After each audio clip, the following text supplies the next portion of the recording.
અશ્વિનભાઈ, આ કઈ જગ્યાએ તમે લઈને આવ્યા? ભાઈ, આ તો જગ્યા એક છે સોનાની લગડી છે આપણા માટે.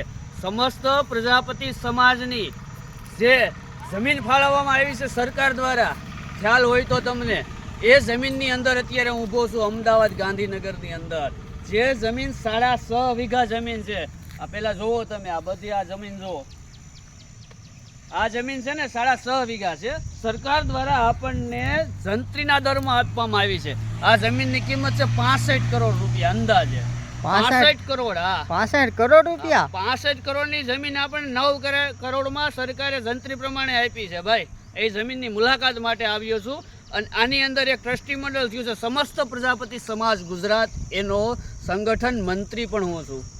હા અશ્વિનભાઈ, આ જમીન આપેલી છે પણ આમે શું કરવાનું છે? સરકારે જમીન આપી છે ને, આમાં શૈક્ષણિક અને સામાજિક હેતુ, શૈક્ષણિક યુનિવર્સિટી અહીંયા બનાવવાની છે.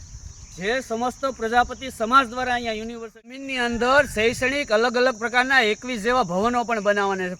પણ મૂળ મારે મહત્વની વાત એ કરવી છે સમસ્ત પ્રજાપતિ સમાજને, એ જણાવવાનું છે કે આપણને આ જમીન 1 વર્ષ પહેલા મળી છે. તેના 9 કરોડ રૂપિયા ભરવાના હોવાથી 9 કરોડ જ્યારે આપણે ભરશું ત્યારે આનો દસ્તાવેજ થશે. તો એ રકમ ભેગી કરવા માટે આપણી પાસે અંદાજે 8 કરોડ જેવી રકમ ભેગી થઈ ગઈ છે. તો હવે થોડીક જુજ પ્રકારની રકમ ભરવાની બાકી છે.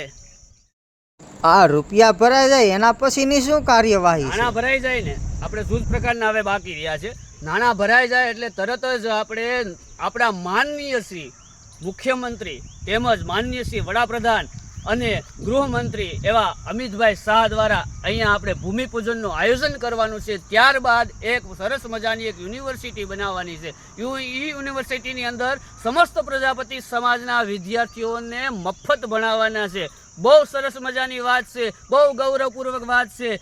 આ વાતને આપણે દરેક મીડિયાના માધ્યમ દ્વારા આપણે દરેક પ્રજાપતિ સમાજના દરેક દીકરા સુધી, દરેક વડીલ સુધી આ વાત પહોંચાડવા માટે વિડીયોના માધ્યમ દ્વારા શેર કરજો. અને દરેકને હું નમ્ર વિનંતી કરું છું કે આની અંદર ફંડ તમે ફક્ત 100 રૂપિયાથી પણ દઈ શકો છો. અને 100 રૂપિયાથી આપણે આજીવન સભ્ય બનો છો.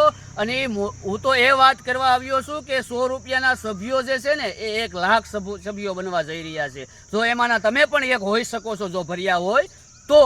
1 લાખ સભ્યો એટલે કે આપણી આ દેશની મોટામાં મોટી સંસ્થા ગણાશે. 1 લાખ સભ્યો થશે ને 100 રૂપિયાવાળા. તો આ 100 રૂપિયા તમારે ભરવા છે, અથવા ભૂમિમાં કંઈ દાન કરવું છે, અથવા મોટું દાતા બનવું છે, અથવા 11,000નું દાતા બનવું છે.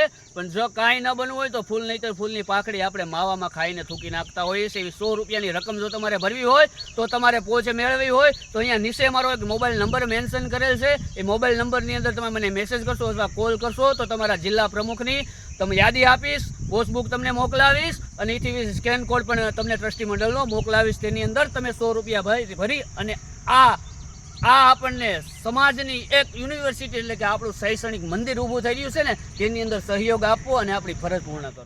ભાઈ, હું પ્રજાપતિનો દીકરો જ છું, તો મારે આમાં રકમ ભરવા માટે શું કરવું પડશે? તમારે જો પૈસા અંદર ભરવા હોય ને આની અંદર, તો ઘણી આયોજન કર્યા છે આપણે. એક સ્કેન કોડ પણ આપવામાં આવ્યો છે. આપણે એક બુક આવી બહાર પાડી છે જે તમારા જિલ્લાની અંદર જિલ્લા પ્રમુખ, તાલુકા પ્રમુખ ને સભ્યોની પણ નિમણૂક કરી છે. તેની અંદર તમે પણ પૈસા ભરી શકશો. અને તમારે સ્કેન કોડ દ્વારા ભરવો હોય તો ભરી શકશો. એના માટે જબરજસ્ત સમસ્ત પ્રજાપતિ સમાજની કમિટી દ્વારા આયોજન કરવામાં આવ્યું છે.